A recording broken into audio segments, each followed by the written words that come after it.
अस्सलामुअलैकुम जी दोस्तों, सब खैरियत से हैं।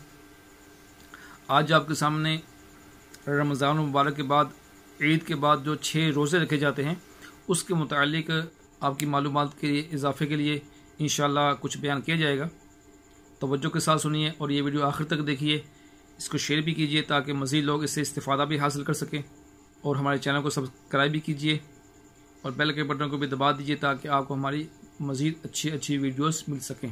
हज़रत सैयदना सौबान रज़ियल्लाहु तआला अन्हु से रिवायत है कि रसूलुल्लाह सल्लल्लाहु तआला अलैहि वसल्लम ने फरमाया, जिसने ईद उल फितर के बाद शवाल में 6 रोज़े रख लिए तो उसने पूरे साल के रोज़े रखे कि जो एक नेकी लाए उससे 10 मिलेंगी। तो मोहतरम नाज़रीन, अल्लाह ताला के करम और उसके हबीब सल्लल्लाहु तआला अलैहि वसल्लम के सदक़े साल भर के रोज़ों का सवाब लूटना किस कदर आसान कर दिया। हर एक मुसलमान को ये सआदत हासिल कर लेनी चाहिए।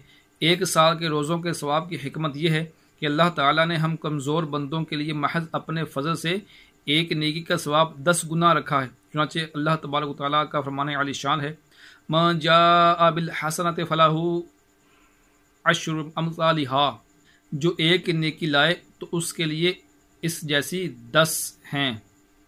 अल्हम्दुलिल्लाह अज़्ज़ा वजल, यूँ माह रमज़ान के रोज़े 10 महीनों के रोज़े के बराबर हुए और 6 रोज़े 60 रोज़ों यानी 2 माह के बराबर। इस तरह पूरे साल के रोज़ों का सवाब हासिल हो गया। अल्हम्दुलिल्लाह अला इहसानिही। अक्सर लोगों में ये मशहूर है कि ये 6 रोज़े शवाल के 2 तारीख से लेकर 7 तारीख तक रखना मुसलसल ये ज़रूरी है।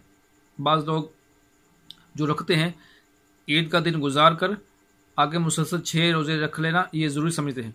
इसके मुतालिक तफसील सुन लीजिए। हज़रत अल्लामा मुफ्ती मोहम्मद अमजद अली आज़मी रहमतुल्लाहि ताला अलैह बहार शरीयत के हाशिये में फरमाते हैं, बेहतर ये है कि ये रोज़े मुतफ़र्रक़ यानी नागा करके रखे और ईद के बाद लगातार 6 दिन में एक साथ रख लिए जब भी हर्ज नहीं। अलगरज़ ईद उल फितर का दिन छोड़कर शव्वाल अल मुकर्रम के सारे महीने में जब चाहें शश ईद के रोज़े रख सकते हैं। तो अल्लाह ताला हमें इन रोज़ों को रख कर भी सवाब हासिल करने और बरकतें हासिल करने की तौफीक अता फरमाए। बहुत बहुत शुक्रिया। अपनी दुआओं में मुझे भी याद रखिए। अस्सलामु अलैकुम।